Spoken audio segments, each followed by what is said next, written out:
alunos do 6º ano, tudo bem com vocês? Estamos iniciando o nosso ano letivo de 2021. Queremos que participem, que estejam prontos a participar, a fazer as atividades e que esse ano seja melhor do que o ano anterior. E hoje, na nossa primeira aula, nós vamos falar do sistema de numeração decimal. O sistema de numeração decimal é de base 10, ou seja, utiliza 10 algarismos, símbolos diferentes para representar todos os números. Formado pelos algarismos 0, 1, 2, 3, 4, 5, 6, 7, 8 e 9, é um sistema posicional, ou seja, a posição do algarismo no número modifica o seu valor. É o sistema de numeração que nós usamos, e ele foi concebido pelos hindus e divulgado no Ocidente pelos árabes. Por isso é também chamado de sistema de numeração indo-arábico, certo? Vocês vão assistir agora um vídeo falando um pouquinho dessa história, um pouquinho dessa numeração decimal. Nesse vídeo, você vai aprender de uma vez por todas a história do nosso sistema de numeração decimal. Você sabia que a história dos números é muito legal? Desde a pré-história e com o passar do tempo, as pessoas já precisavam saber a quantidade de coisas que elas tinham. Então, elas faziam marcas nas paredes das cavernas ou usavam uma pedrinha para representar cada coisa que elas tinham. Elas também davam nós em cordas e cada nó correspondia a um objeto ou um animal, como também usavam os dedos para registrar todas suas coisas. De qualquer forma, elas sempre davam um jeito de contar suas coisas, porque e se algum animal comesse suas ovelhas? Ou alguém pegasse seus objetos? Como elas saberiam quantos sumiram? É por isso que elas precisavam contar. Mas e os números que conhecemos hoje? Como eles surgiram? Os primeiros números começaram a surgir com os egípcios. Eles usavam alguns símbolos que representavam alguns valores. Como nós sabemos, eles também precisavam contar suas coisas, mas eles substituíram as pedrinhas por símbolos.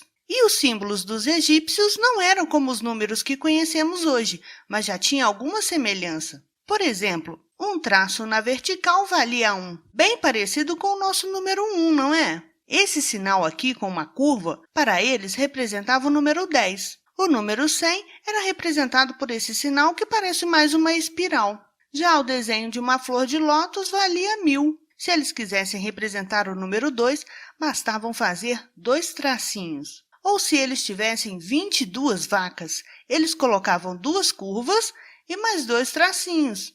E contavam tudo usando esses símbolos. E assim, os números foram evoluindo, até que os romanos começaram a usar as letras do seu alfabeto para representar os números. E cada letra tinha um valor numérico. A letra I é igual a 1, o V é igual a 5, o X é igual a 10. A letra L representa o número 50. A letra C é o 100, o D é o 500 e o M é o 1000. Você já deve ter ouvido falar sobre os números romanos, não é mesmo? Na verdade, eles ainda são bem usados até hoje. Eles estão nos livros de história. Quando aprendemos sobre Dom Pedro I ou Dom Pedro II, usamos os números romanos para descrever o nome deles. Você também já percebeu que quando citamos algum século, nós escrevemos, por exemplo, século 21? Mas mesmo assim, era muito difícil fazer contas usando os números romanos. Foi então que matemáticos na Índia inventaram o sistema de numeração decimal. Esse você já conhece e usa todos os dias. É o nosso sistema numérico. Os algarismos 0, 1, 2, 3, 4, 5, 6, 7, 8 e 9. E esse sistema que usamos nos permite fazer cálculos facilmente. Os indianos criaram um sistema decimal e posicional. Você entende por que o nosso sistema numérico é decimal? Essa ideia veio surgindo entre os egípcios e eu vou te explicar através de uma pequena história, porque dizem que foi assim que aconteceu. Um pastor de ovelhas tinha muitos animais e, para saber a quantidade de ovelhas que ele tinha, ele representava com uma pedrinha ou com um pedacinho de madeira, ou seja, uma única pedrinha era igual a uma única ovelha. Aqui tinha surgido a ideia de unidade. Mas se ele tinha muitos animais, ele deveria carregar muitas pedrinhas. Então ele começou a fazer grupinhos de 10. Para cada 10 animais, uma pedrinha. Aí veio a ideia de dezena, ou seja, uma pedrinha era igual a 10 ovelhas. E se ele conseguisse juntar 10 pedrinhas, que valia 10 ovelhas para cada pedrinha, ele completava 100 animais. Ou seja, ele podia arrumar uma outra pedra, uma pedra grande, para representar 100 ou uma centena. Assim, veio a ideia de centena. Resumindo, por isso que o sistema de numeração é decimal, porque toda vez que completa 10 unidades, trocamos pela dezena. Toda vez que completa 10 dezenas, trocamos pela centena. E toda vez que completa 10 centenas, completamos uma unidade de milhar. Foi assim que surgiu a ideia de unidade, dezena, centena, unidade de milhar e assim por diante. Ele também é chamado de posicional, porque dependendo da posição de um número, o seu valor pode ser alterado. Como o algarismo 3, por exemplo. Se você representar vários valores, como 3 ou 23, 35, 300 ou 3000, só depende da ordem que ele está. Esse aqui é o Pedro. Ele tem 12 anos e seu irmão mais velho tem 21 anos. Você consegue perceber que se mudarmos a posição de um número, nós mudamos o seu valor? E com esse sistema decimal criado pelos indianos, você pode calcular tudo muito mais rápido. Para que serve? Vamos falar.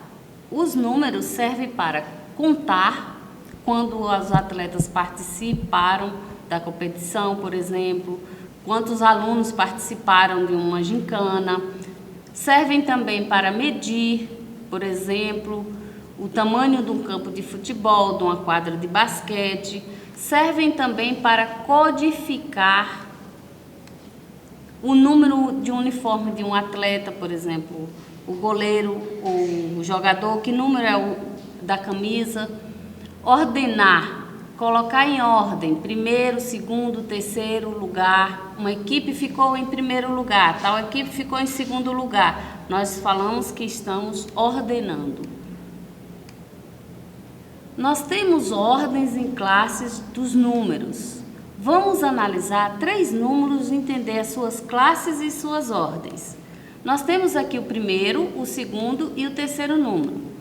Aqui eu tenho uma tabela onde vocês podem observar a primeira classe, que é a unidade simples, a segunda classe, que é a classe dos milhares, e a terceira classe, que é a classe dos milhões. Nós também temos outras classes, mas por enquanto nós vamos analisar apenas essas 3 classes. Na primeira classe, eu tenho a classe da unidade simples, ou seja, primeiro aí eu tenho unidade, depois eu tenho dezena e centena. Na segunda classe, eu tenho unidade de milhar, dezena de milhar e centena de milhar. E na terceira classe eu tenho unidade de milhão, dezena de milhão e centena de milhão. Vou tentar colocar agora as ordens. Como fica? Na primeira classe, nas unidades simples, nós já iniciamos com a primeira ordem. Depois vem a segunda ordem, que é da dezenas. Depois vem a terceira ordem, das centenas. E quarta ordem, unidade de milhar. Quinta ordem, dezena de milhar. E sexta ordem, centena de milhar. Na terceira classe, que é dos milhões, nós temos a sétima ordem, que é das unidades, a oitava ordem das dezenas de milhão e a nona ordem, que dá centenas de milhão. Vamos analisar o número aí 517.325.178, começando sempre pelo último.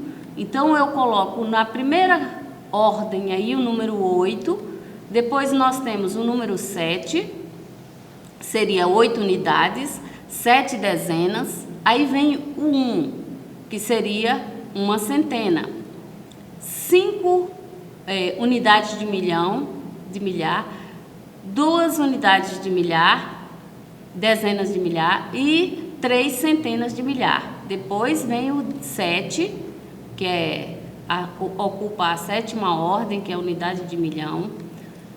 Vem também o 1, que ocupa a oitava ordem, a dezena de milhão.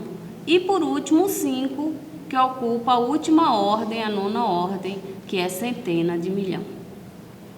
Vamos analisar como ficaria o segundo número. Eu tenho aí o 5, que eu coloco no primeiro aí, que seria as minhas unidades simples. Então, seria 5 unidades. Depois vem o 9, que seria 9 dezenas. O 4, 4 centenas. O 2 seria 2 unidades de milhar. O outro 2, 2 unidades de milhar, dezenas de milhar. E o próximo seria o 6, que seria centenas de milhar. Então, observe que como nós não temos mais número, a terceira classe não é ocupada. Sempre começamos pelas unidades simples, ok? Vamos analisar o último número. O 1, que seria a primeira ordem das unidades. Depois vem o 5, dezenas. Vem também o 2, que seria unidades simples, das centenas. E o 4, que seria unidade de milhar. E o 3, que seria dezena de milhar. Ok? Observem esse número aí. Nós temos, é o número que nós vimos anteriormente. Aqui eu posso escrever ele assim: 517, 325.178. Observe que eu separei de 3 em 3 casas. Então, eu tenho 1, 2, 3, colocaria o pontinho. 1, 2, 3, outro pontinho. E assim sucessivamente. Então, 517.325.178. Como é que eu escrevo? Então, seria assim: 517.325.178 unidades. Por hoje é só. Fiquem com Deus e até a próxima aula.